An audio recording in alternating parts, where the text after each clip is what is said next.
Fitbit Sense 2 Review. The Fitbit Sense 3 is the flagship Fitbit smartwatch for 2023. It takes the fitness tracking obsession of the first Fitbit Sense, expands its ability to track sleep, and replaces the finicky pressure-sensitive sensor on the back with a physical button. It's an improvement over the previous version, but the new Fitbit Sense 2 doesn't feel like a true smartwatch. Third-party apps have been dropped, so you can argue it isn't really a real smartwatch anymore. Music support has been lost, which means there's no way to play music on your watch. As far as we're concerned, the Sense 2 is a good choice for people who want a simple, easy-to-use wearable tracker. But if you're looking for something that tracks your workouts better than most other trackers, look elsewhere. However, as the latest flagship Fitbit, you'll be able to get one for less than its normal price during Black Friday discounts. If you're already familiar with the Fitbit Sense series and are looking forward to something new, we have some bad news. Both generations of watches look pretty similar, and the biggest difference between them is as much a meandering apology as anything else. Fitbit has introduced a new physical push-to-start function on the second-generation smartwatch. That means no more fiddling around with the screen to get things started. You can also see your notifications right on the watch face itself. But this isn't always obvious, especially when you're looking at the screen from different angles. Because the Sense 2 display is made up of OLED panels, which emit their own light, they don't need backlighting. So, unlike LCD screens, there's no black space behind them. Instead, the edges of the screen fade into black, making it look like the whole thing is one big surface. It looks similar to the first-generation Fitbit, but its sides are made of aluminum instead of stainless steel and the back is plastic rather than rubberized. We've been using several smartwatches lately, from the Google Pixel Watch, the Apple Watch Series 8, and the Garmin Epix 2. However, the Fitbit Sense 2 has one of the worst displays out there. But, if you're looking for something cheap and simple, then it might be worth checking out. The Fitbit Sense 2 is an absolutely wearable watch. It's lightweight, and its 5 ATM water resistance makes it happy enough in the shower and or in the swimmer. So far, so good. But the Fitbit OS interface is getting an overhaul in the new Fitbit Sense 2, and it's bringing the layout much closer to what we saw on the Pixel Watch.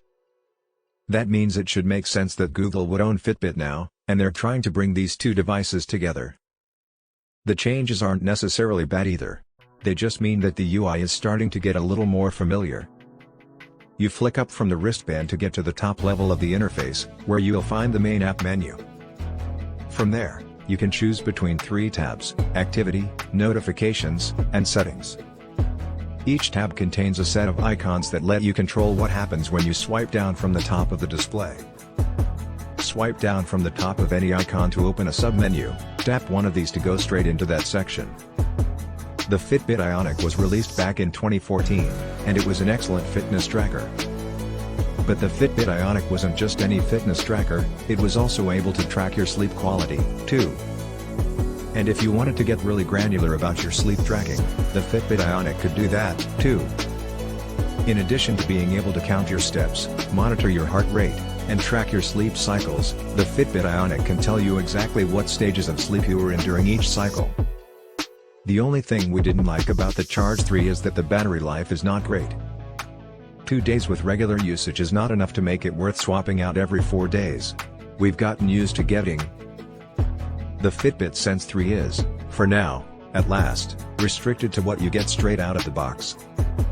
With respect to smart features, the main wireless transactions through Fitbit Pay and Intelligent Assistant assistance via Amazon Alexa.